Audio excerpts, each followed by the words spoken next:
এখন পর্যন্ত গল্পে আমরা দেখেছি এরিকা রান্নাঘরের জানালা দিয়ে কিছু অদ্ভুত দেখতে পায় এবং সাথে সাথে সবাইকে ডেকে আনে। দূরবীন দিয়ে তাকিয়ে তারা সমুদ্রে একটি নৌকা দেখতে পায়, যেখানে 3জন মানুষ বন্দুক নিয়ে তাদের দিকেই এগিয়ে আসছে। এটা দেখে সবাই অনেক ভয় পেয়ে যায়। এখন তারা কি করবে? এখান থেকেই শুরু হয় পরবর্তী সিজনের গল্প। ক্যারল বলে, তোমরা এত ভয় পাচ্ছ কেন? হতে পারে তারা শুধু রাস্তা জিজ্ঞেস করতে আসছে। তখন এরিকা বলে, তুমি পাগল নাকি? কেউ রাস্তা জিজ্ঞেস করতে বন্দুক নিয়ে আসবে কেন? এরপর সবাই তাড়াহুড়ো করে বাড়ি খালি করতে শুরু করে। তখন ক্যারল দৌড়ে মেলিসার কাছে যায় এবং সবকিছু বলে। তখন মেলিসা বলে, আমাকে তাড়াতাড়ি এখান থেকে বের করো। তখন ক্যারল বলে, আগে বলো, তুমি কি নিজের ভুল বুঝতে পেরেছো? মেলিসা বলে, হ্যাঁ বুঝেছি, এখন আমাকে ছেড়ে দাও। তখন ক্যারল তাকে ছেড়ে দেয়। মেলিসা ভেতরে গিয়ে তার লুকিয়ে রাখা বন্দুক নিয়ে নেয়। অন্যদিকে সবাই গাড়ি নিয়ে পালানোর চেষ্টা করলে দেখে একটি কালো ভ্যান তাদের রাস্তা আটকে রেখেছে, কিন্তু ভ্যানের চাবি কারো কাছে ছিল না। তাই তারা আবার দৌড়ে ঘরের ভিতরে গিয়ে চাবি খুঁজতে শুরু করে। এর মধ্যেই ওই অজানা লোকেরাও ঘরের ভিতরে ঢুকে পড়ে, যার ফলে পালানোর বদলে তারা সবাই হাতে কিছু না কিছু নিয়ে লুকিয়ে পড়ে তাদের মোকাবেলা করার জন্য। এই সময় টড ভ্যানের চাবি দেখতে পায় এবং চুপি চুপি সেটা নিতে যায়, কিন্তু ঠিক তখনই এক বন্দুকধারী তাকে ভয় দেখায়, যে আর কেউ নয়, সে হচ্ছে মার্ক, যে আগে মাইককে মারার চেষ্টা করেছিল। এদিকে সবাই চিৎকার করতে শুরু করে, আর তখনই মেলিসা বন্দুক নিয়ে এসে বলে, আমি মজা করছি না, আমি সত্যিই গুলি করে দেব। এই বলেই সে একজনকে গুলি করে ফেলে।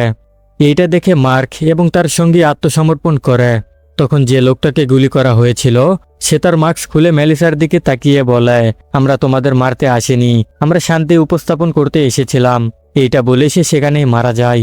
এরপর তাকে দাফন করা হয় এবং একটি অদ্ভুত গান গেয়ে তাকে শ্রদ্ধা জানানো হয়। পরে যখন সবাই একসাথে বসেছিল তখন মার্ক জানায় যে ভাইরাসের কারণে শুরু থেকেই সে সমুদ্রে থাকার সিদ্ধান্ত নেয়। তখন থেকে সে সেখানেই আছে, শুধুমাত্র খাবার বা প্রয়োজনীয় জিনিস নিতে সে মাঝে মাঝে শহরে আসে, আর সবসময় এই স্যুট পরেই থাকে যাতে ভাইরাসে আক্রান্ত না হয়। তখন ক্যারল তাকে বলে, সরি, আমরা তোমাদের সঙ্গীকে মেরে ফেলেছি। মার্ক বলে, কোনো সমস্যা নেই, আমি ওই শালাকে চিনতামও না। এরপর ক্যারল তার আরেক সঙ্গীকে জিজ্ঞেস করে, তোমার নাম কি? তুমি কি কাজ করো? সে বলে, আমার নাম লুইস, আমি একজন সার্জন। এটা শুনে গেইল খুব খুশি হয়ে যায় এবং বলে, আমাদের ঠিক এমনই একজন মানুষ দরকার ছিল। আসলে আমি আর ক্যারল প্রেগনেন্ট। তখন লুইস বলে, তোমরা ভুল বুঝছো, আমি মানুষের না, গাছের সার্জন। তখন মার্ক বলে, এত বছর ধরে সমুদ্রে একা থাকতে থাকতে আমি পুরো পাগল হয়ে গিয়েছি, এমনকি আমার কোনো বন্ধুও নেই, কিন্তু তোমরা তো একটা পরিবারের মতো একসাথে থাকো। ক্যারল বলে, হ্যাঁ, আমরা একটা পরিবার, আর এই পরিবারের প্রধান হচ্ছে ফিলিপ, কারণ এই পরিবারটা ওই শুরু করেছিল। তখন মার্ক জিজ্ঞেস করে, আমরা কি তোমাদের পরিবারে যোগ দিতে পারি? ক্যারল বলে, ঠিক আছে, আমরা ভেবে তোমাদের জানাবো। ফিলিপ বলে, আমার তো ওদের ভালোই মনে হচ্ছে, তোমরা কি বলো? এরিকা বলে, আমার ওদের একদমই ভালো লাগেনি। গেইলও তার কথায় সায় দেয়। ফিলিপ বলে, আমি মানছি, তাদের প্রথম ইমপ্রেশন খারাপ ছিল, কিন্তু যখন ক্যারল প্রথমবার আমার সাথে দেখা করেছিল তখন সেও আমার দিকে বন্দুক তাক করেছিল, আর ওরা ভয় পেয়েছে এই কারণ আমরা তাদের একজন সঙ্গীকে মেরে ফেলেছি। তাই আমার মনে হয় আমাদের এদের পরিবারে নেওয়া উচিত। এই কথা সবার কাছে ঠিক মনে হলে ফিলিপ মার্ক এবং লুইসকে তাদের পরিবারে যুক্ত করে নেয়। এরপর সবাই যখন বাড়ি ফিরছিল তখন মার্ক লুইসকে আলাদা করে ডেকে বলে, দেখ, আমাদের নতুন করে শুরু করার সুযোগ মিলেছে, তাই আমাদের গোপন কথা গোপনই থাকবে। আসলে মার্ক লুইসকে আগেই বলে দিয়েছিল যে কিছু সপ্তাহ আগে মাইক নামের একজন তার কাছে এসেছিল, যাকে সে জোর করে বন্দি বানানোর চেষ্টা করেছিল, আর সে চায় না যে এই কথা অন্যরা জানুক। এরপর ফিলিপ মার্ককে তার রুম দেখায়, যেটা মার্কের খুব পছন্দ হয়। ফিলিপ বলে, এই রুমটা ক্যারল নিজের হাতে আমার জন্য সাজিয়েছে। তারপর ফিলিপ নিজের রুমে গিয়ে দেখে ক্যারল তার জন্য নকল আইব্রু বানিয়েছে এবং তাকে সেটা পরতে বলে। পরের দিন সকালে সবাই যখন বসেছিল তখন ফিলিপ তার নতুন আইব্রো দেখায়। এটা দেখে সবাই তাকে নিয়ে মজা করতে শুরু করে। তখন মার্ক রেগে গিয়ে বলে, তোমাদের সমস্যা কি? ওকে নিয়ে মজা করছো কেন? ফিলিপ তখন তাকে শান্ত করে বলে, না ভাই, ওরা শুধুমাত্র আমাকে নিয়ে মজা করছে। কিন্তু মার্কের এমন রাগ দেখে সবাই অনেক ভয় পেয়ে যায় এবং ভাবতে থাকে তারা কি এই পাগল লোকটাকে দলে নিয়ে কোনো ভুল করেনি তো। এরপর তারা মার্ক সম্পর্কে আরো কিছু জানতে লুইসকে ধরে জিজ্ঞেস করে, কিন্তু লুইস প্রথমে মিথ্যে বলে যে মার্ক খুবই ভালো মানুষ। তখন এরিকা বলে, অন্য কাউকে বোকা বানা, আমরা জানি মার্ক আসলে সাইকো, কিন্তু সে কি বিপজ্জনক? তখন লুইস ভয় পেয়ে বলে, তোমরা ভুল মানুষকে দলে নিয়েছো, আমি তার সাথে মাত্র 2-3 দিন সমুদ্রে ছিলাম, তখনই বুঝে গিয়েছি সে কেমন মানুষ। সে নিজেই আমাকে বলেছিল কয়েক সপ্তাহ আগে সে একজনকে মেরে ফেলেছে। আসলে সে মাইকের কথা বলছিল। এটা শুনে ক্যারল ভয় পেয়ে যায়, কারণ ফিলিপ তখনও মার্কের সাথেই ছিল। ওইদিকে ফিলিপ আর মার্ক মজা করার জন্য কামান দিয়ে গোলা ছুড়ছিল। এটা করে তারা খুব খুশি হয়। তখন মার্ক বলে, আমার মাইক নামের একজন খুব ভালো বন্ধু ছিল, কিন্তু সে আমাকে ছেড়ে চলে গিয়েছে। তখন ফিলিপ বলে, আরে আমার ভাইয়ের নামও তো মাইক। এরপর ফিলিপ যখন ফিরে আসে, তখন ক্যারল সহ সবাই তাকে মার্কের সত্যটা বলে দেয়, কিন্তু সে তাদের কথা বিশ্বাস করে না। এমন সময় মার্কও সেখানে এসে হাজির হয়। সে তার স্যুট খুলে ফেলেছিল, কারণ সে এখন নিজেকে এখানে নিরাপদ মনে করছে। সে বলে, আমি তোমাদের সবাইকে ধন্যবাদ জানাতে চাই, কারণ এত বছর পর আজ মনে হচ্ছে আমি আবার নিজের ঘরে ফিরে এসেছি। এরপর সে ঘরের জিনিসপত্র ছুঁয়ে দেখে, যা তাকে অনেক আনন্দ দেয়, কারণ অনেক বছর ধরে সে স্যুট পরেই ঘুরে বেড়াচ্ছিল। এদিকে ক্যারল ফিলিপকে জিজ্ঞেস করে, তুমি কি জানো সে একজনকে মেরে ফেলেছে? ফিলিপ বলে, এতে কি হয়েছে? মেলিসাও তো একজনকে মেরে ফেলেছে, গেইলও মেরেছে, এমনকি তুমিও জ্যাসনকে মেরেছ। কিন্তু এতে এইটা প্রমাণ হয় না যে তোমরা সবাই বিপজ্জনক। ঠিক তেমনই মার্কও বিপজ্জনক নয়, তাই তোমরা চিন্তা করো না। ওইদিকে মার্ক ঘরের জিনিসপত্র দেখছিল, তখন হঠাৎ তার হাতে একটা ছবি পড়ে, যেখানে মাইকও ছিল। এটা দেখে মার্ক খুব রেগে যায় এবং ভাবতে থাকে হয়তো এরা সবাই মাইকের মতো ভাইরাসে আক্রান্ত।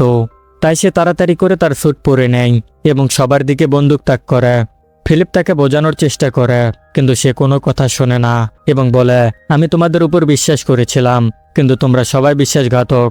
তারপর জিজ্ঞেস করে, মাইক কোথায়? এই বলে সে ভয় দেখানোর জন্য গুলি চালায়। এরপর যখন সে ফিলিপকে মারতে গুলি চালানোর চেষ্টা করে, তখন তার বন্দুক জ্যাম হয়ে যায়। এই সুযোগে সবাই দৌড়ে বাড়ি থেকে বের হয় এবং ওই কালো ভ্যানে উঠে পালাতে যায়। ঠিক তখনই মার্ক তাদের সামনে এসে দাঁড়ায়, কিন্তু টড গাড়ি থামায় না। মার্ক গুলি চালায়। তখন টড সরাসরি গাড়ি চালিয়ে মার্কের উপর উঠিয়ে দেয় এবং তাকে চাপা দিয়ে চলে যায়। কিছু দূর যাওয়ার পর তারা সবাই বুঝতে পারে যে গাড়ির ফুয়েল শেষ হয়ে গিয়েছে, তাই তারা কাছের একটি বাড়িতে থামার সিদ্ধান্ত নেয়। টড বলে, হয়তো মার্ক মারা যায়নি, শুধু আহত হয়েছে। ক্যারল বলে, না, আমার মনে হয় না সে বেঁচে আছে, কারণ আমি তার হাড় ভাঙার শব্দ শুনেছি। টড বলে, হাড় ভাঙলেও তো মানুষ বাঁচতে পারে। ফিলিপ বলে, না ভাই, যেভাবে তুই তাকে চাপা দিয়েছিস মনে হয় সে এতক্ষণে নরকে পৌঁছে গিয়েছে। লুইস বলে, তবুও আমাদের সতর্ক থাকতে হবে। যদি সে বেঁচে থাকে তাহলে নিশ্চয় আমাদের পিছু নেবে। কিন্তু ফিলিপের মাথায় একটা অদ্ভুত আইডিয়া আসে। সে একা গিয়ে দেখে মার্ক বেঁচে আছে কিনা। সেখানে গিয়ে দেখে মার্ক সত্যি মারা গিয়েছে। ফিলিপ বলে, দেখ ভাই, আমরা একসাথে অনেক ভালো সময় কাটিয়েছি। তুই আমার ভাইকেও মারতে চেয়েছিলি, তাই বলে তোকে আমি এইভাবে ফেলে রেখে যাব না। এইটা বলে সে তাকে তুলে ডাস্টবিনে ফেলে দেয়। পরের দিন ফিলিপ সবাইকে ডেকে জানায় যে মার্ক মারা গিয়েছে। এটা শুনে টড খুব মন খারাপ করে। সে ভাবতে থাকে যে সে একজনকে মেরে ফেলেছে। তাকে শান্ত করতে ফিলিপ তাকে মিথ্যে বলে, না ভাই, মার্ক বেঁচে আছে, তার শুধু পা ভেঙে গিয়েছে, আর কিছুই হয়নি। কিন্তু টড বিশ্বাস করে না। সে বলে, যদি সে বেঁচে থাকে তাহলে আমাকে তার কাছে নিয়ে চল, আমি ক্ষমা চাইব। ফিলিপ বলে, না, এখন সে বিশ্রাম নিচ্ছে। এই বলে সে সেখান থেকে চলে যায়। কিছুক্ষণ পর তারা পুরনো বাড়িতে যায়। গিয়ে দেখে চারিদিকে লাল রঙে লেখা, আমি খুব রেগে আছি এবং আমি তোমাদের সবাইকে নরকে পাঠাবো। তারা দেখে আগরবাতি এখনো জ্বলছে আর রংটাও ভেজা। ফিলিপ বলে, মার্ক হয়তো এখানেই কোথাও আছে। আসলে এই সব কিছু ফিলিপই করেছিল তার বন্ধুদের ভয় দেখানোর জন্য এবং টডকে বোঝাতে চাইছিল যে সে কাউকেই হত্যা করেনি। ওইদিকে বাকিরা জানতো যে মার্ক মারা গিয়েছে, তাই তারা বাড়ি ফিরতে চায়। কিন্তু টড বলে, না, সে এখনো বেঁচে আছে, আমাদের সতর্ক থাকা উচিত।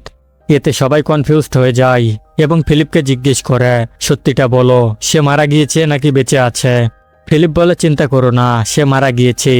কিন্তু টডকে চোখ মেরে বলে সে বেঁচে আছে। তাই টডও সবাইকে বলতে থাকে যে মার্ক বেঁচে আছে। এটা শুনে সবাই অনেক ভয় পেয়ে যায় এবং হাতে কিছু না কিছু নিয়ে নেয়, যাতে মার্ক এলে তাকে মারতে পারে। কিছুক্ষণ পর ফিলিপ ক্যারলকে বলে, ভয়ের কিছু নেই, মার্ক মারা গিয়েছে। টড যেন কষ্ট না পায়, তাই আমি তাকে মিথ্যা বলেছিলাম। এটা শুনে ক্যারল খুব খুশি হয়, কারণ সে বুঝতে পারে ফিলিপ তার বন্ধুদের কতটা গুরুত্ব দেয়। এরপর সবাইকে বিশ্বাস করানোর জন্য সে মার্কের একটা পুতুল বানায় এবং সেটাকে সবার সামনে মারার অভিনয় করে। এটা দেখে লুইস তার কাছে এসে বলে, আমাদের বোকা বানিয়ে লাভ নেই, শুধু সত্যিটা বলো, সে মারা গিয়েছে নাকি বেঁচে আছে? ফিলিপ বলে, হ্যাঁ, সে মারা গিয়েছে। লুইস তখন জিজ্ঞেস করে, তাহলে আগে মিথ্যা বললে কেন? এইদিকে টড বুঝে যায় যে ফিলিপ কেন মিথ্যা বলেছিল। সে এক পাশে গিয়ে কাঁদতে থাকে। তাকে শান্ত করতে ফিলিপ তার কাছে গিয়ে বলে, সরি ভাই, আমি তোর জন্যই মিথ্যে বলেছিলাম। টড বলে, কোনো সমস্যা নেই, তুই কোনো ভুল করিসনি, তুই আমার আসল বন্ধু, কারণ তুই আমার জন্য এইটা করেছিস। এরপর ফিলিপ সবাইকে তাদের পুরনো বাড়িতে নিয়ে যায় এবং বলে, এই লাল রঙের লেখাগুলো আমি লিখেছিলাম। ঠিক তখনই ক্যারল জানালা দিয়ে বাইরে তাকিয়ে ফিলিপকে জিজ্ঞেস করে, তুমি কি তার নৌকাটাও ডুবিয়ে দিয়েছিলে? এটা শুনে ফিলিপ অনেক ভয় পেয়ে যায় এবং দৌড়ে সেই জায়গায় যায় যেখানে সে মার্ককে ফেলে দিয়েছিল, কিন্তু সেখানে গিয়ে দেখে মার্ক নেই। ফিলিপ বলে, বন্ধুরা, হয়তো সে সত্যি বেঁচে আছে, কারণ আমাদের ছাড়া এই পৃথিবীতে আর কেউ নেই যে তাকে এখান থেকে সরিয়ে নিয়ে যাবে। এটা শুনে সবাই অনেক ভয় পেয়ে যায়, শুধু টড ছাড়া। এরপর তারা মাটিতে রক্তের দাগ দেখতে পায় এবং সেই রক্তের দাগ অনুসরণ করতে করতে তারা সবাই সমুদ্রের ধারে পৌঁছায়। ক্যারল বলে, এখন নিশ্চিন্ত, মার্ক বেঁচে আছে এবং সে তার নৌকা নিয়ে চলে গিয়েছে। গেইল বলে, তাহলে আমাদের এই বাড়ি ছাড়তে হবে। ফিলিপ বলে, তোমরা এত ভয় পাচ্ছ কেন? সে তো চলে গিয়েছে, ভয় পাওয়ার কিছুই নেই। টড বলে, এমনও তো হতে পারে সে আমাদের মারার জন্য বন্দুক আনতে গিয়েছে। ফিলিপ বলে, তা সম্ভব না, সে ভাইরাসকে খুব ভয় পায়, তাই সে আর ফিরে আসবে না। লুইসও বলে, ফিলিপ ঠিক বলেছে, সে ভাইরাসকে খুব বেশি ভয় পায়, তাই সে নিশ্চিতভাবে আর ফিরে আসবে না। এটা শুনে সবার মনে একটু শান্তি আসে, কিন্তু ফিলিপের মনে এখনো সন্দেহ হচ্ছিল, হয়তো মার্ক ফিরে আসতে পারে। তাই সে পুরো বাড়িতে মাছের মতো শব্দ করে এমন সিকিউরিটি অ্যালার্ম লাগিয়ে দেয়। এদিকে মেলিসাও বাড়ির বাহিরে নজরদারি করছিল। রাতে সবাই যখন একসাথে ডিনার করছিল, তখন ফিলিপ হঠাৎ করে স্যুট পরে এসে সবাইকে ভয় দেখায়। সে বলে, আমি তোমাদের ভয় দূর করতে এসেছি, আমি তোমাদের সবাইকে মার্কের বিরুদ্ধে লড়াই করা শেখাবো। লুইস বলে, কিন্তু তুমি এটা কিভাবে করবে? ফিলিপ বলে, তুমি মার্ক হয়ে আমার উপর আক্রমণ করো, তারপর দেখো আমি কিভাবে তোমাকে হারাই। এই বলে ফিলিপ তার উপর টেজার গান ব্যবহার করে, কিন্তু সে সেটা বন্ধ করতে জানতো না, তাই লুইস মাটিতে পড়ে কাঁপতেই থাকে। এরপর রাতে ফিলিপ আর ক্যারল একসঙ্গে শুয়েছিল, এমন সময় অ্যালার্ম বেজে ওঠে। মেলিসা বন্দুক লোড করে সবাইকে নিয়ে সেখানে যায়, কিন্তু গিয়ে দেখে মার্ক না, বরং গেইল। এটা দেখে তারা বুঝতে পারে এমনভাবে চলতে থাকলে একদিন তারা নিজেদেরই কাউকে মেরে ফেলবে। তখন ক্যারল বলে, আমরা যদি বাড়ির ভেতরে হাঁটার সময় সিটি বাজাই, তাহলে সবাই বুঝতে পারবে যে আমরাই আছি।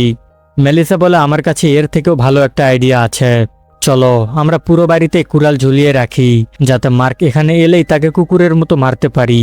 মেলিসার এই আইডিয়াটা খুবই ভয়ঙ্কর ছিল, তাই তারা সবাই ক্যারলের আইডিয়াই ভালো মনে করে। এরপর থেকে তারা সবাই গলায় বাঁশি ঝুলিয়ে ঘুরতে শুরু করে। এদিকে লুইসের কোনো বন্ধু ছিল না, তাই ফিলিপ তার সাথে বন্ধুত্ব করার জন্য তাকে সমুদ্রের ধারে নিয়ে যায়। এটা দেখে বাকিরা অনেক খুশি হয়, ফিলিপ সত্যি একজন ভালো মানুষ। ঠিক তখনই মেলিসা সেখানে এসে দেখে তারা কি করছে। সে সাথে সাথে বাঁশি বাজিয়ে তাদের সেখান থেকে সরে যেতে বলে, আর তাদের সরে যেতেই সেখানে একটি বড় বিস্ফোরণ ঘটে। এরপর মেলিসা সবাইকে বলে, এইভাবে না বলে কোথাও যেও না, আমি এখানে মাইন পুঁতে রেখেছি যাতে মার্ক এলে সরাসরি শেষ হয়ে যায়।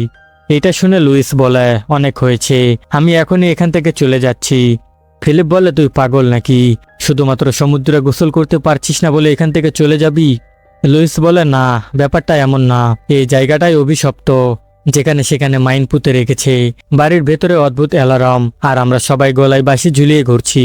আমরা এখানে কেন থাকবো যখন মার্ক যে কোনো সময় এসে আমাদের মেরে ফেলতে পারে? পুরো পৃথিবী আমাদের, আমরা অন্য কোথাও গিয়ে থাকতে পারি। ফিলিপ বলে, দেখ, তুই মাত্র 4 দিন হলো এখানে এসেছিস, তাই তুই এখান থেকে যেতে পারিস, কিন্তু আমরা অনেক দিন ধরে এখানে আছি।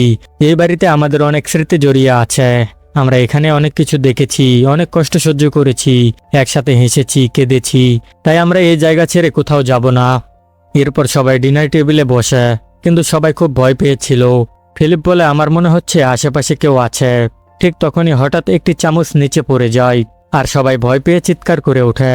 ক্যারল যখন কিছু নিতে বাইরে যায়, তখন বাঁশি বাজাতে বাজাতে যায়। ভয় তাদের মধ্যে এতটাই ঢুকে গিয়েছিল যে তারা রাতে চোখ খোলা রেখেই ঘুমাচ্ছিল। এরপর হঠাৎ করেই বিস্ফোরণের শব্দ আর চারিদিকে বন্দুকের আওয়াজ শোনা যায়। সবাই দৌড়ে বাইরে আসে।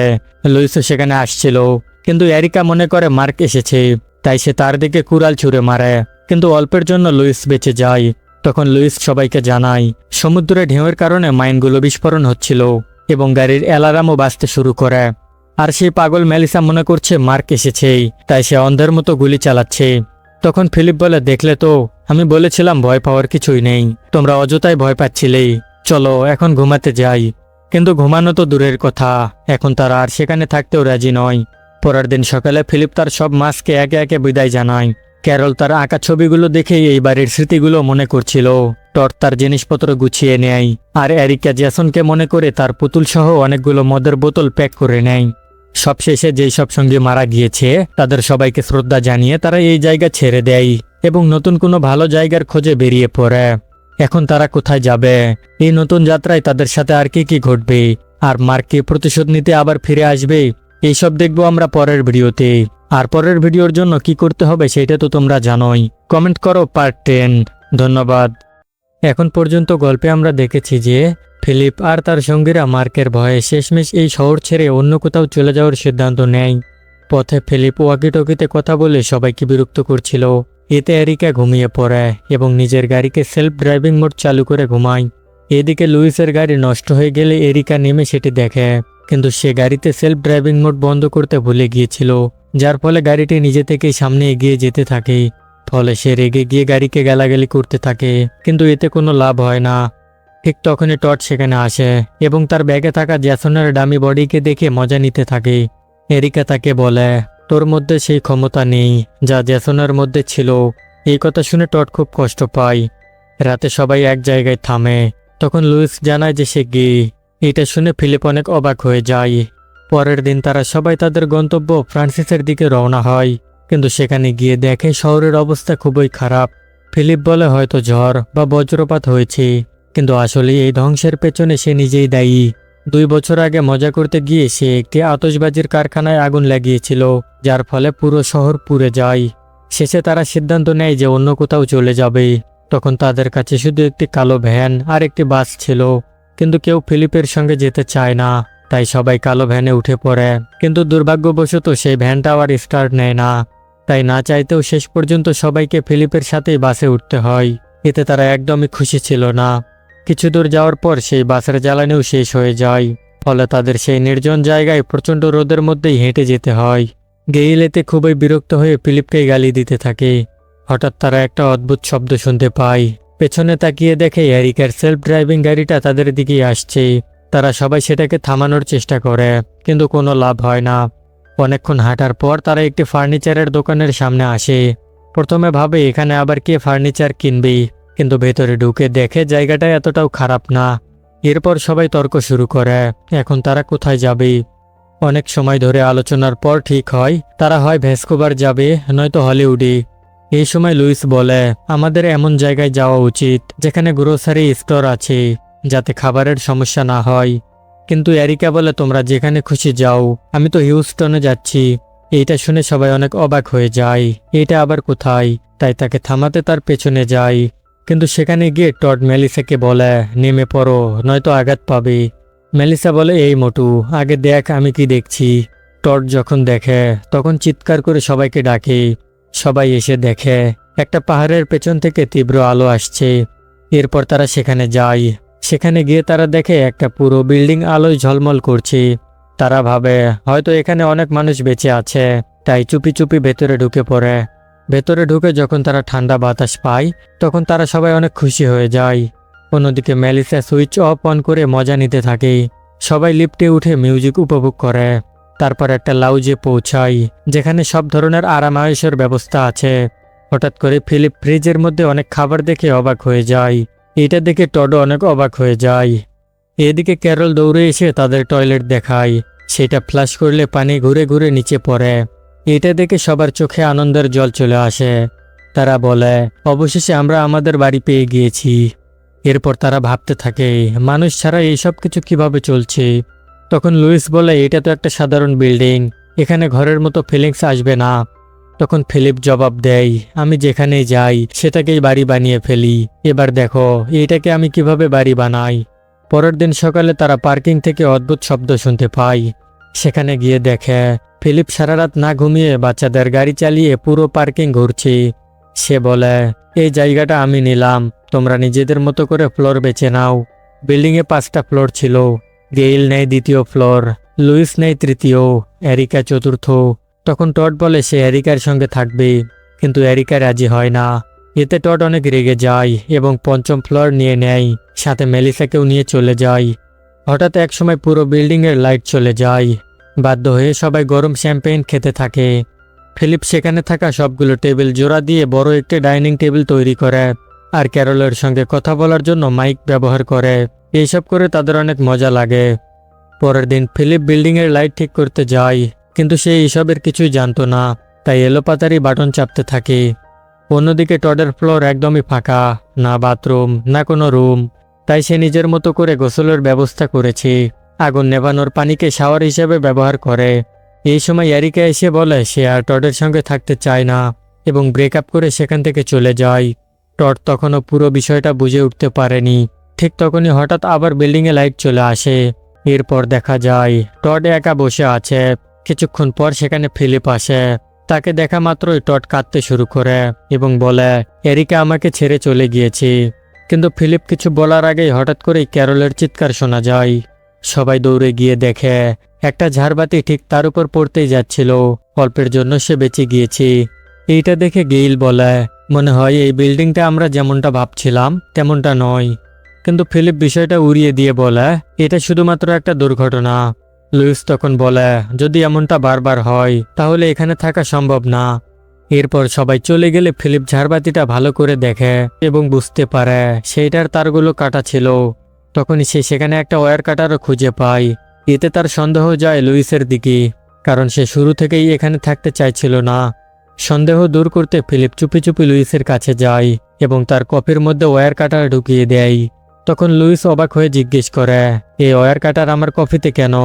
তখন ফিলিপ বলে ও তুমি তাহলে জানো এইটা ওয়্যার কাটার, তাহলে নিশ্চয়ই এটাও জানো এইটার কাজ কি। লুইস তখন কোনো উত্তর না দিয়ে সেখান থেকে চলে যায়। আর ফিলিপ মনে মনে ভাবে এবার এর খবর আছে। পরে যখন লুইস টয়লেটে ছিল তখনও ফিলিপ তাকে বিরক্ত করে।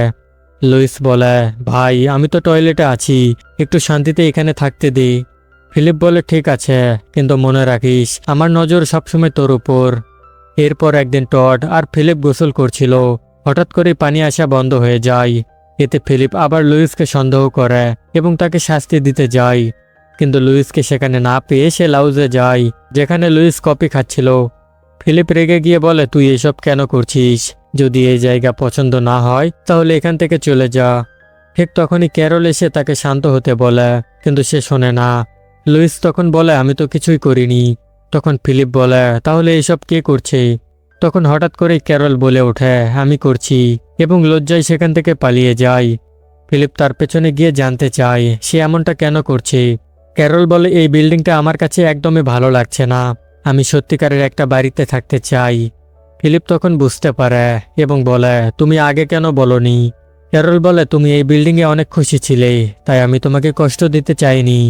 এরপর তারা সবাইকে সত্যিটা জানায় এই সব কিছু ক্যারলই করছিল, তাই তাকে অন্যদের মতো শাস্তি দেওয়া হয়। পরে ফিলিপ ক্যারলকে একটা জায়গায় নিয়ে যায় এবং নিজের তৈরি করা একটা ঘর দেখায়, যেটা ঠিক ক্যারলের স্বপ্নের মতো। এটা দেখে ক্যারল খুব খুশি হয়ে যায়। এদিকে টড মেলিসাকে খুঁজতে খুঁজতে বিল্ডিংয়ের পেছনে যায় এবং দেখে সে নিজের জামা কাপড় খুলে পুড়িয়ে দিচ্ছে। টড তখন জিজ্ঞেস করে সে এসব কি করছে। তখন মেলিসা বলে আমি জানি না, কিন্তু আমার মনে হচ্ছে আমি এখন তোমার সন্তানের মা হতে প্রস্তুত। এটা শুনে টড চুপ করে যায়। অন্যদিকে ফিলিপ লুইসের কাছে ক্ষমা চায় এবং তাকে একটা আজব গান গেয়ে শোনায়, কিন্তু লুইস তাকে থামিয়ে দেয় এবং বলে দয়া করে চুপ কর, আমি আমার বয়ফ্রেন্ডকে অনেক মিস করছি। ফিলিপ বলে ঠিক আছে, তাহলে আমি অন্য গান বলি। এতে লুইস বিরক্ত হয়ে সেখান থেকে চলে যায়। এতে ফিলিপের মনে হয় লুইস হয়তো এখনও তাকে ক্ষমা করেনি, তাই সে তাকে বারবার বিরক্ত করতে থাকে, কিন্তু তাতেও কোনো কাজ হয় না। ফিলিপ তাকে টেজার গান দিয়ে শক দিয়ে অজ্ঞান করে ফেলে এবং তাকে পুলিশের গাড়িতে তুলে সিয়াটলার দিকে রওনা হয়, কারণ লুইসের বয়ফ্রেন্ড সেখানেই থাকতো। কিছুক্ষণ পর লুইসের জ্ঞান ফিরে এলে সে জিজ্ঞেস করে আমরা সিয়াটলার দিকে কেন যাচ্ছি? আমার বয়ফ্রেন্ড তো নিশ্চয় মারা গিয়েছে। ফিলিপ বলে এমনও তো হতে পারে সে এখনো বেঁচে আছে। আমিও একসময় ভাবতাম আমার কেউ নেই, কিন্তু আমার ভাই বেঁচে ছিল, যদিও পরে ভাইরাসে সে মারা গিয়েছে। এরপর তারা সিয়াটলায় পৌঁছে যায়। লুইস একটি জায়গায় গাড়ি থামাতে বলে এটাই সেই বাড়ি যেখানে সে তার বয়ফ্রেন্ডের সঙ্গে থাকতো। ভেতরে ঢুকে তার ছবি দেখে লুইসের চোখে পানি চলে আসে। এদিকে ক্যারল একটি ডকুমেন্টে এরিকার সাইন নিতে চায়, সাইন করলেই এরিকা তার মা হয়ে যাবে। কিন্তু এরিকা এতে রাজি হয় না, বরং বলে এর চেয়ে মরে যাওয়া ভালো। এটা শুনে ক্যারল রেগে গিয়ে তাকে গালাগালি করে সেখান থেকে চলে যায়। অন্যদিকে টড যখন নিজের রুমে আসে তখন দেখে মেলিসা পুরোপুরি তৈরি হয়ে আছে। সে তার সাথে ঘনিষ্ঠ হয়ে বাচ্চা নিতে চায়, কিন্তু টড এতে মানা করে দেয় এবং বলে তার মানসিক অবস্থা এখন ঠিক নেই, তাই সে এটা করতে পারবে না। এদিকে ফিলিপ আর লুইস বাড়ি থেকে বের হয়ে আসছিল। তখন লুইস বলে আমি আমার বয়ফ্রেন্ডের জন্য একটা চিঠি রেখে এসেছি, হয়তো সে সত্যি বেঁচে আছে।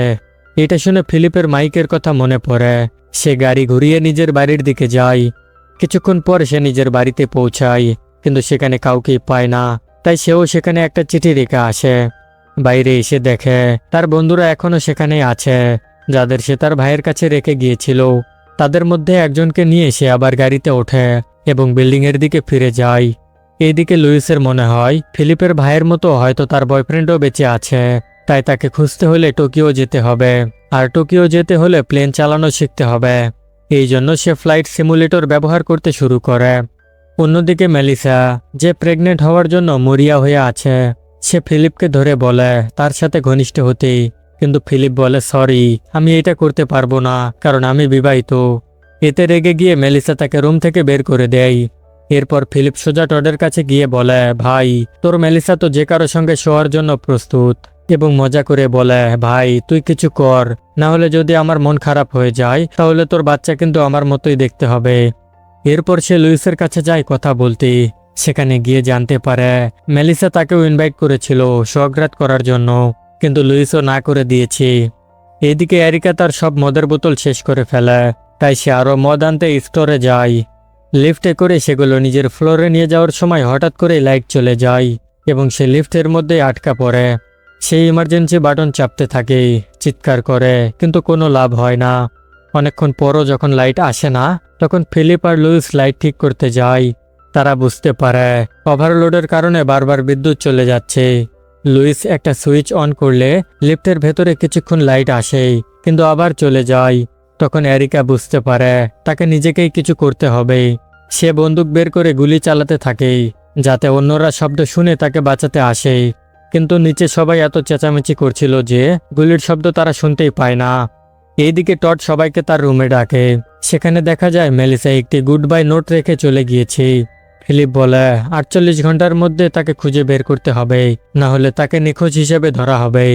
সে আবার গোয়েন্দাগিরি শুরু করে নোটটা ডিকোড করতে শুরু করে, কিন্তু ক্যারল তাকে থামিয়ে বলে এগুলো পরে করিস, আগে মেলিসাকে খুঁজতে বের হই। তারা সবাই যখন গাড়ি নিয়ে বের হয় তখন লিফটে আটকে থাকা এরিকা তাদের শব্দ শুনে চিৎকার করে, কিন্তু কেউই শুনতে পায় না। পুরো রাত খোঁজাখুঁজির পরও মেলিসাকে না পেয়ে তারা আবার ফিরে আসে এবং ম্যাপে মার্ক করে কোথায় কোথায় খুঁজেছে।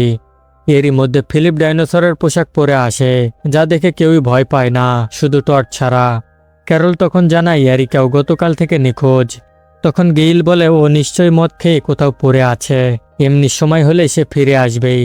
এরপর তারা আবার মেলিসাকে খুঁজতে যায়। অনেকদিন খোঁজার পরও তাকে না পেয়ে তারা ধীরে ধীরে আশা হারাতে থাকে। অন্যদিকে এরিকা তখনও লিফটে আটকে আছে। সে একটা আইডিয়া পায়। জ্যাসনের পুতুলের মাথা দিয়ে লিফট ভাঙার চেষ্টা করে এবং শেষমেশ দরজা খুলে যায়, কিন্তু বাহিরে দেওয়াল, অর্থাৎ সে মাঝখানে আটকে গিয়েছে। প্রচণ্ড মদ খাওয়ার কারণে তার গলা এতটাই বসে গিয়েছিল যে সে চিৎকার করেও কাউকে ডাকতে পারছিল না। তাই সে আবার গুলি চালায়, কিন্তু এবার নিচে থাকা সবাই গুলির শব্দ শুনতে পায়, কিন্তু তারা ভেতরে ঢোকার আগে এরিকার গুলি শেষ হয়ে যায়। ঠিক তখনই মেলিসা ফিরে আসে হাতে বন্দুক নিয়ে। সবাই ভাবে হয়তো সেই গুলি চালিয়েছে। এদিকে এরিকার সব চেষ্টা ব্যর্থ হচ্ছিল। এমন সময় একটা ক্লিনিং রোবট আসে। সে কোনোভাবে একটা দড়ি দিয়ে রোবটটাকে ধরে ফেলে এবং চুইংগাম দিয়ে একটা নোট লাগায়, আমাকে বাঁচাও, আমি লিফটে আটকে আছি। কিন্তু নোটটা নিচে পড়ে গেলে রোবটটা সেটাকে আবর্জনা ভেবে পরিষ্কার করে ফেলে। এতে এরিকা অনেক রেগে যায় এবং গুলি করে রোবটটাকে ধ্বংস করে ফেলে। কিন্তু একটি গুলি রিকোশেট হয়ে তার পায়ে লাগে এবং সে রক্তাক্ত হয়ে পড়ে। শেষে তার কাছে একটি মাত্র গুলি বাকি ছিল। সে ঠিক করে এইভাবে কষ্ট পেয়ে মরার চেয়ে একেবারে মরাই ভালো। এরপর আমরা একটা শেষ গুলির শব্দ শুনি। এরপর দৃশ্য কেটে যায় এবং দেখানো হয় সেই সময় যখন এই ভাইরাস পৃথিবীতে এখনো ছড়ায়নি। আমরা দেখি একটি অকশন পার্টি, যেখানে পামেলা নামের এক নারী পরিচালনা করছিলেন। হঠাৎ এক লোকের মুখ দিয়ে রক্ত বের হতে শুরু করে এবং সে মাটিতে লুটিয়ে পড়ে। কেউ বুঝতে পারছিল না তার কি হয়েছে। পরের দিন পামেলা তার স্বামী বেঞ্জামিনের সাথে নাস্তা করার সময় টিভিতে দেখে একটি প্যান্ডেমিকের কারণে পুরো শহর লকডাউন করা হচ্ছে। এটা শুনে পামেলা বলে, মানুষ এত ছোট ব্যাপারে এত ওভার রিয়াক্ট কেন করছে? এটা তো সামান্য সর্দি কাশি। এরপর সে তার কুকুর নিয়ে বাইরে গেলে দেখে সবাই মাস্ক পরে আছে। এটা দেখে সে অনেক ভয় পেয়ে যায় এবং বাড়ি ফিরে স্বামীকে বলে, মানুষ পাগল হয়ে গিয়েছে নাকি? তখন বেঞ্জামিন বলে, তুমি যাকে সাধারণ সর্দি বলছো তার জন্য আজ আমাদের কাজের মেয়ে মারা গিয়েছে। পামেলা অবাক হয়ে বলে, তাহলে সরকার এই রোগের ভ্যাকসিন বানাচ্ছে না কেন? পরে তারা টিভিতে দেখে দেশের প্রেসিডেন্টও মারা গিয়েছে। ধীরে ধীরে পুরো শহর ফাঁকা হয়ে যায়, রাস্তাঘাটে কোনো মানুষ নেই, সুপারমার্কেটগুলোও পরিত্যক্ত হয়ে যায়।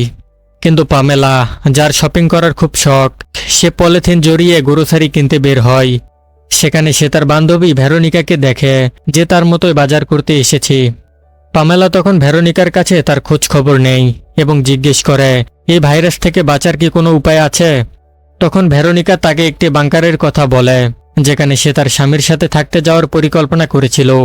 পরের দিন সকালে পামেলা ঘুম থেকে উঠে দেখে তার স্বামী পাশে নেই। সে পুরো বাড়ি খুঁজে দেখে এবং বুঝতে পারে তার স্বামী নিজেকে একটি ঘরের মধ্যে বন্দি করে রেখেছে, কারণ সেও এখন এই ভাইরাসে আক্রান্ত। তখন বেঞ্জামিন পামেলাকে সেখান থেকে চলে যেতে বলে। পামেলা বলে, আমি তোমাকে ছেড়ে কোথায় যাব? কিন্তু বেঞ্জামিন জোর দিয়ে বলে, আমি কিছু জানি না, তুমি এখান থেকে চলে যাও আর নিজের জীবন বাঁচাও। শেষ পর্যন্ত তারা একে অপরকে শেষবারের মতো বিদায় জানায়। এরপর পামেলা নিজেকে ভালোভাবে ঢেকে তার বন্ধু ভেরোনিকার বাড়িতে যায়, কিন্তু সেখানে গিয়ে দেখে ভেরোনিকাও ভাইরাসে আক্রান্ত হয়ে মারা গিয়েছে। ঠিক তখনই পামেলা তার ঘর থেকে একটি ফাইল পায়, যেখানে সে বাংকার সম্পর্কে তথ্য ছিল এবং সেটার ঠিকানাও ছিল, যেটার কথা ভেরোনিকা আগে তাকে বলেছিল। এরপর পামেলা তার কুকুর নিয়ে সেই বাংকারের দিকে রওনা দেয়। সেখানে পৌঁছে সে দেখে এখানে সব ধরনের সুবিধা রয়েছে, এমনকি অনেক বন্দুকও আছে। সেখানে একটি বড় এলইডি স্ক্রিন ছিল, যেটা একটি ড্রোনের সাথে সংযোগ ছিল। এর সাহায্যে পামেলা পুরো শহরের উপর নজর রাখতে থাকে। এইভাবে সময় কাটাতে কাটাতে 2 বছর কেটে যায়। এরপর একদিন পামেলা সিদ্ধান্ত নেয় সে বাংকার থেকে বের হবে, কিন্তু ঠিক তখনই তার কুকুরটাও তাকে ছেড়ে চলে যায়, কারণ সে পামেলার সাথে থাকতে থাকতে বিরক্ত হয়ে গিয়েছে। ফলে পামেলা পুরো একা হয়ে যায়। একদিন সময় কাটানোর জন্য ড্রোন উড়াতে গিয়ে সে এরিকাকে দেখতে পায়, যে বাইরে বসে মদ খাচ্ছিল। কিন্তু পামেলা তাকে কোনো সংকেত দেওয়ার আগেই সেই ড্রোনের ব্যাটারি শেষ হয়ে যায় এবং সেটা ফিরে আসতে শুরু করে। এরপর পামেলা দ্রুত ড্রোন চার্জ করে আবার সেই জায়গায় পাঠায়। সেখানে গিয়ে দেখে টড, গেইল, এরিকা এবং ক্যারল একটি সাইনবোর্ড দেখাচ্ছে, যেখানে লেখা আছে, আমাদের ভয় পাওয়ার দরকার নেই, আমরা ভালো মানুষ। কিন্তু ঠিক তখনই মেলিসা এসে ড্রোনটি ধ্বংস করে দেয়। এটা দেখে পামেলা খুবই কষ্ট পায়। তবে সে বুঝতে পারে এখনো কিছু মানুষ বেঁচে আছে, কিন্তু তারা কোনো সেফটি স্যুট বা মাস্ক পরে নেই, মানে ভাইরাস এখন আর নেই। তাই প্রায় 3 বছর পর পামেলা বাংকার থেকে বের হয়। এরপর ফিলিপ এবং তার দলের সাথে দেখা করার জন্য সেই দ্বীপের দিকে রওনা দেয়। এরপর গল্প আবার বর্তমানে ফিরে আসে। লুইস তখনও প্লেন চালানোর প্র্যাকটিস করছিল। তখন ফিলিপ তার কাছে এসে বলে, চল তোকে কিছু দেখাবো। এরপর তাকে একটি আসল প্লেনের কাছে নিয়ে যায়। প্লেন দেখে লুইস খুশি হওয়ার বদলে অবাক হয়ে যায় এবং জিজ্ঞেস করে, এটা আবার কি? তখন ফিলিপ বলে, সময় এসে গিয়েছে তোর প্রথম প্লেন চালানোর। এইটা শুনে লুইস অনেক ভয় পেয়ে যায়। সে বলে, তুই কি পাগল হয়েছিস নাকি? আমি তো শুধু এখনো সিমুলেটরে প্র্যাকটিস করছি। ফিলিপ বলে, তাতে কি হয়েছে, তুই তো চেয়েছিলিস। তারপর ফিলিপ তাকে বুঝিয়ে বলে, দেখ ক্যারল, গেইল দুজনেই প্রেগনেন্ট। যদি তুই প্লেন চালিয়ে কোথাও কোনো ডাক্তার খুঁজে পাস, তাহলে তাদের ডেলিভারি করতে আমাদের সুবিধা হবে। এই কথা শুনে লুইসও রাজি হয়ে যায়। এরপর ফিলিপ গিয়ে বিষয়টা সবাইকে জানায়। তারপর সবাই মিলে লুইসকে উৎসাহ দেওয়ার জন্য একটা আজব এবং অদ্ভুত গান গায়, যাতে তার সাহস বেড়ে যায়। পরের দিন যখন প্লেন রানওয়েতে প্রস্তুত হয়, তখন সবাই লুইসকে মোটিভেট করতে থাকে এবং তাকে প্লেনে বসিয়ে দেয়। লুইসও তখন উত্তেজনায় প্লেন উড়াতে সক্ষম হয়, কিন্তু কিছু দূর যেতেই সে নিয়ন্ত্রণ হারিয়ে ফেলে এবং প্লেনটি সোজা গিয়ে মাটিতে আছড়ে পড়ে আর একটা ভয়ঙ্কর বিস্ফোরণ ঘটে। আর সেই বিস্ফোরণে লুইসও মারা যায়। এইটা দেখে ফিলিপের মুখে অদ্ভুত হাসি ফুটে ওঠে। সে বলে, ভাই তুই ঠিকই বলেছিলি, তুই এখনো প্লেন চালানোর জন্য প্রস্তুত না। এরপর সবাই মিলে লুইসকে শ্রদ্ধা জানায়। ফিলিপ বলে, ভাই তোর চলে যাওয়ায় আমরা খুবই দুঃখিত। তুই সেই হিরো যে কোনোদিন প্লেন উড়াতে পারলি না, শুধু শুধু এত মাস প্র্যাকটিস করলি, এর চেয়ে চুপচাপ বসে থাকলেই বেঁচে থাকতে পারতিস। এতেও যখন ফিলিপের মন ভরে না, তখন সে ভাবে লুইসের স্মরণে একটা রক শো করা যাক। তাই সে অনেকগুলো লাইট আর স্পিকার নিয়ে আসে। সবকিছু সেট আপ করে যখন সে বিদ্যুৎ চালু করে, তখন হঠাৎই সেই লিফটটাও চালু হয়ে যায়, যেখানে এরিকা এতদিন ধরে আটকে ছিল। কিন্তু অবাক করার বিষয় হলো সে তখনও বেঁচে ছিল।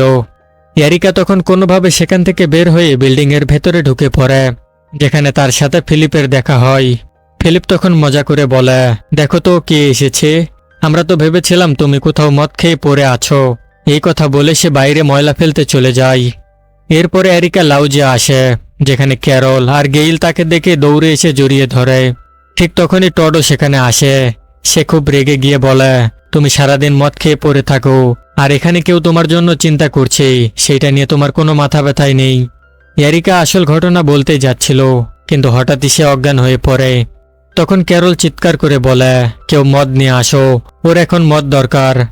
ফিলিপ তখন মদের বদলে সমুদ্রের লবণাক্ত পানি নিয়ে আসে, যেন এইটা খেয়ে তার নেশা কেটে যায়। কিন্তু এরিকা সেটা মুখে দিতেই তার জ্ঞান ফিরে আসে এবং বলে, আমি গত কয়েকদিন ধরে লিফটে আটকে ছিলাম, আর আমার পায়েও গুলি লেগেছিল। এটা শুনে সবাই হতবাক হয়ে যায়। এরিকা বলে, এই বিল্ডিংটা থাকার যোগ্য না।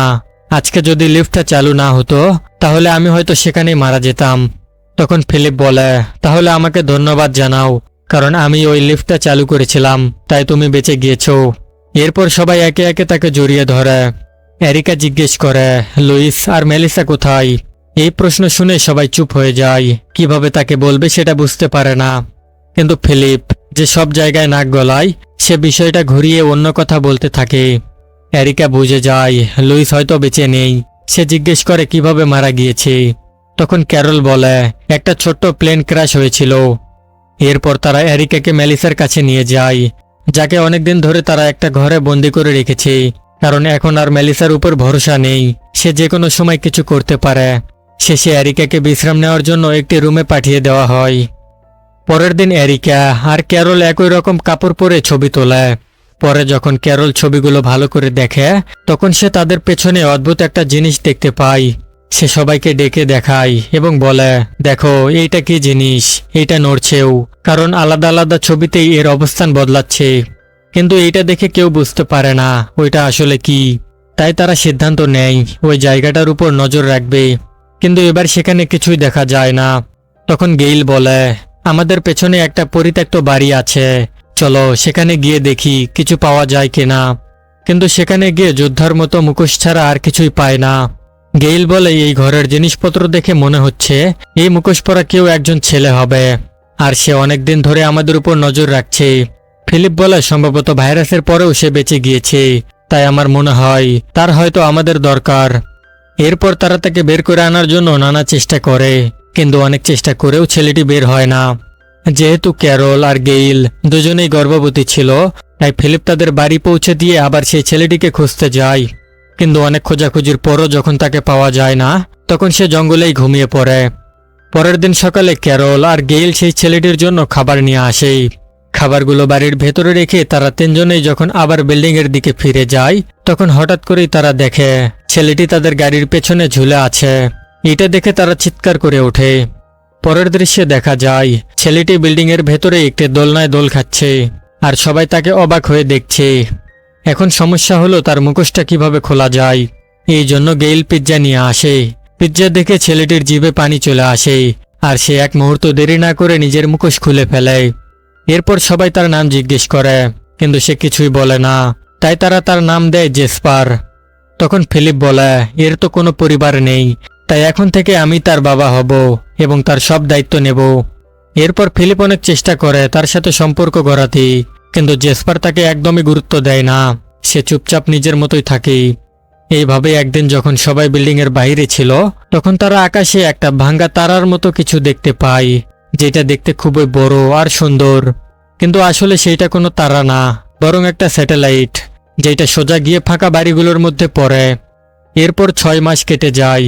আমরা দেখি জেসপার এখন কথা বলতে শুরু করেছে, আর গেইল এবং ক্যারলের পেটও বড় হয়ে গিয়েছে। অন্যদিকে মেলিসার আচরণেও অনেক পরিবর্তন এসেছে, তাই টড আজকে তাকে বিয়ে করছে। বিয়ের পর তারা যখন একসঙ্গে সোহাগরাত করতে যাচ্ছিল, তখন হঠাৎই ফিলিপ এসে হাজির হয় এবং বলে, চলো তোমাদের কিছু দেখাতে চাই। এরপর সে সবাইকে জড়ো করে বলে, এইবার বাচ্চা ডেলিভারি আমি নিজে করতে চাই। এই জন্য আমি গত 6 মাস ধরে প্র্যাকটিস করছি। এটা দেখানোর জন্য সে জেলির ভেতরে একটা বাচ্চার ডামি রেখেছিল, কিন্তু যখনই সে ডামিটা বের করতে যায় তখনই পুরো জেলিটা নষ্ট হয়ে যায় এবং ডামিটাও হাত থেকে পড়ে যায়। এটা দেখে এরিকা বলে, তুই ডেলিভারি করবি না, আমি করব। এটা শুনে ফিলিপ একটু মন খারাপ করে। এরিকা তখন বলে, তোর যদি এত ইচ্ছে থাকে তাহলে আমাকে সাহায্য করিস, তখন তোর শখও পূরণ হবে এবং বাচ্চারাও নিরাপদে জন্মাবে। ঠিক তখনই গেইল এসে বলে, আমার পানি ফেটে গিয়েছে, খুব দ্রুত ডেলিভারি শুরু করো। এরপর তাকে দ্রুত ডেলিভারি রুমে নেওয়া হয়। প্রচণ্ড ব্যথার কারণে গেইল অজ্ঞান হয়ে যায়। এইদিকে এরিকা বুঝতেই পারছিল না এই অবস্থায় কি করা উচিত। তাই সে বই দেখে জানতে চেষ্টা করে কেন গেইল অজ্ঞান হলো। সেখানে সে জানতে পারে অক্সিজেনের অভাবে এমন হয়েছে, কিন্তু তাদের কাছে অক্সিজেন না থাকায় গেইলকে লবণ শুকায়। লবণ শুকতেই তার জ্ঞান ফিরে আসে। কিন্তু সমস্যা এখানে শেষ হয়নি, কারণ বাচ্চাটি পেটের ভেতরে উল্টো হয়ে গিয়েছিল, যা খুবই বিপজ্জনক। তখন সবাই মিলে এরিকাকে সাহায্য করতে শুরু করে এবং ধীরে ধীরে বাচ্চাটিকে সঠিক অবস্থায় আনার চেষ্টা করে। এইদিকে ফিলিপকে সেখান থেকে বের করে দেওয়া হয়। তাই সে জ্যাসপারকে নিয়ে ওয়াটার পার্কে মজা করতে যায়। ঠিক তখনই সে দেখে একটা পাহাড়ের পেছনে বড় আগুন জ্বলছে। এইটা দেখে সে জ্যাসপারকে নিয়ে সেই জায়গার দিকে যায়। অন্যদিকে অনেক কষ্টের পর গেইল অবশেষে বাচ্চাটিকে জন্ম দেয়। সবাই অনেক খুশি হয়, কারণ বাচ্চাটি সম্পূর্ণ সুস্থ ছিল। এদিকে ফিলিপ আর জ্যাসপার আগুনের কাছে পৌঁছে দেখে সেখানে তার দিয়ে বেড়া দেওয়া, আর সেখানে লেখা আছে নিউক্লিয়ার পাওয়ার স্টেশন। এইটা দেখে ফিলিপ অনেক ভয় পেয়ে যায়, কারণ এখান থেকে খুব দ্রুত রেডিয়েশন ছড়িয়ে পড়তে পারে। তাই সে দ্রুত ফিরে আসে এবং সবাইকে ছাদে ডাকে। আগুনটা দেখিয়ে বলে, এটা খুবই বিপজ্জনক। তখন এরিকা জিজ্ঞেস করে, তুমি কি নিশ্চিত এটা নিউক্লিয়ার কিছু? ফিলিপ বলে, হ্যাঁ, আমি নিজের চোখে দেখেছি, নিউক্লিয়ার পাওয়ার সেন্টারে আগুন লেগেছে। মেলিসা বলে, আমরা ছাদে দাঁড়িয়ে এটা দেখছি, এটা কি নিরাপদ? যদি বাতাসের রেডিয়েশন এখানে চলে আসে তাহলে কি করব? ফিলিপ বলে, তুমি ঠিক বলেছ, আমাদের এই জায়গা ছেড়ে চলে যেতে হবে। এরপর সবাই দ্রুত জিনিসপত্র গোছাতে শুরু করে। ফিলিপ সেখানে থাকা টয়লেটকে মজার ছলে গুড বাই বলে। এরপর সবাই শেষবারের মতো বিল্ডিংয়ের দিকে তাকিয়ে থাকে এবং ধন্যবাদ জানিয়ে সেখান থেকে বের হয়ে যায়। পথে ঝাঁকুনি খেয়ে ক্যারলের ঘুম ভেঙে যায়। সে ভয় পেয়ে বলে, ভূমিকম্প হচ্ছে। কিন্তু ফিলিপ বলে, না, কিছুই হয়নি, তুমি ঘুমাও। কিন্তু ক্যারলের বিশ্বাস হয় না। সে দরজা খুলে দেখে সে একটা গাড়ির ভেতরে আছে, কিন্তু তার ঘরও সাথেই আছে। আসলে সবাই মিলে পুরো বাড়িটাই তুলে নিয়ে এসেছে, যেটা তারা ক্যারলকে বলেনি। এদিকে টড গত 3 ঘন্টা ধরে গাড়ি চালিয়ে যাচ্ছে, কিন্তু কেউ জানে না তারা কোথায় যাচ্ছে বা কতদূর গেলে রেডিয়েশন থেকে নিরাপদ থাকবে। এই তথ্য জানার জন্য তারা কাছের একটি লাইব্রেরিতে থামে, যেখানে ফিলিপ একটি রেডিয়েশন মাপার মেশিন পেয়ে যায়। অন্যদিকে মেলিসা জানতে পারে রেডিয়েশন থেকে বাঁচতে হলে অন্তত 100 মাইল দূরে যেতে হবে। তখন ফিলিপ বলে, আমরা বেশি নিরাপদ থাকার জন্য 200 মাইল দূরে যাব। তখন ক্যারল জিজ্ঞেস করে, ঠিক আছে, কিন্তু আমরা কবে আবার ওই বিল্ডিংয়ে ফিরে যেতে পারবো? এরিকা বলে, প্রায় 20,000 বছর পর, কিন্তু এরপরও বলা যায় না যে রেডিয়েশন কমবে কিনা। তখন টড বলে, তাহলে এমন জায়গায় চলো যেখানে কোনো নিউক্লিয়ার পাওয়ার স্টেশন নেই। এরিকা বলে, এই দেশে প্রায় সব জায়গায় নিউক্লিয়ার পাওয়ার স্টেশন আছে, তাই আমরা যেখানে যাই না কেন পুরোপুরি নিরাপদ হব না। এটা শুনে সবাই অনেক ভয় পেয়ে যায়। ঠিক তখনই গেইল বলে, দেখে তো মেক্সিকো নিরাপদ মনে হচ্ছে, হয়তো আমাদের ওখানে যাওয়া উচিত। এরপর সবাই মিলে মেক্সিকোর দিকে রওনা দেয়। কিন্তু তাদের দুর্ভাগ্য, সেখানে গিয়ে তারা জানতে পারে মেক্সিকোর অবস্থা অনেক খারাপ। এখানকার পাওয়ার সেন্টার আগেই বিস্ফোরণ হয়েছে। তাই তারা আবার লস অ্যাঞ্জেলেসে ফিরে যাওয়ার সিদ্ধান্ত নেয়। কিন্তু সেখানে আরেকটা বড় বিপদ রয়েছে, সেটা হলো মার্ক, যে কোনো সময় এসে তাদের মেরে ফেলতে পারে। এইদিকে তারা যে বাড়িটা বাসের পেছনে টেনে নিয়ে যাচ্ছিল, সেখানে ফিলিপ একটি জ্বলন্ত মোমবাতি রেখে দিয়েছিল। রাস্তার ঝাঁকুনিতে সেটা পড়ে যায় এবং বাড়িতে আগুন লেগে যায়, কিন্তু কেউ সেটা খেয়াল করে না এবং তারা পুরো শহর জুড়ে ধোঁয়া উড়িয়ে ঘুরতে থাকে। এই ধোঁয়া দেখে একটি অজানা গাড়ি তাদের দিকে এগিয়ে আসে। যখন তারা বুঝতে পারে যে বাড়িটিতে আগুন লেগেছে, তখন অনেক দেরি হয়ে গিয়েছে। পুরো বাড়িটাই পুড়ে ছাই হয়ে যায়। এরপর তারা একটি বড় ইয়ট খুঁজতে শুরু করে, যাতে সমুদ্রের মাঝখানে গিয়ে থাকতে পারে। তাহলে রেডিয়েশন বা মার্কের কোনোটারই ভয় থাকবে না। এই কাজে মেলিসাও তাদের সাহায্য করতে শুরু করে। অবশেষে তারা একটি বড় ইয়ট খুঁজে পায় এবং সেটাতে উঠে পড়ে। ঠিক তখনই সেই অজানা গাড়িটাও সেখানে পৌঁছায়। গাড়ি থেকে একজন লোক নেমে আসে এবং তাদের দিকে এগিয়ে আসে। সে আর কেউ নয় বরং মার্ক। সে ফিলিপের দিকে বন্দুক তাক করে বলে, এবার তোকে কে বাঁচাবে? এইটা দেখে সবাই অনেক ভয় পেয়ে যায়। কিন্তু যখনই সে গুলি চালাতেই যাচ্ছিল তখনই হঠাৎ কেউ তাকে গুলি করে ফেলে। আর সেই ব্যক্তি ছিল পামেলা, যে গত কয়েক মাস ধরে তাদের খুঁজছিল। এখানে এই সিজনের গল্প শেষ হয়ে যায়। আর পরের ভিডিওর জন্য কি করতে হবে সেটা তো জানোই। কমেন্টে পার্ট 4 লিখে দিন। আমি পরবর্তী ভিডিও খুব তাড়াতাড়ি আনবো। ধন্যবাদ।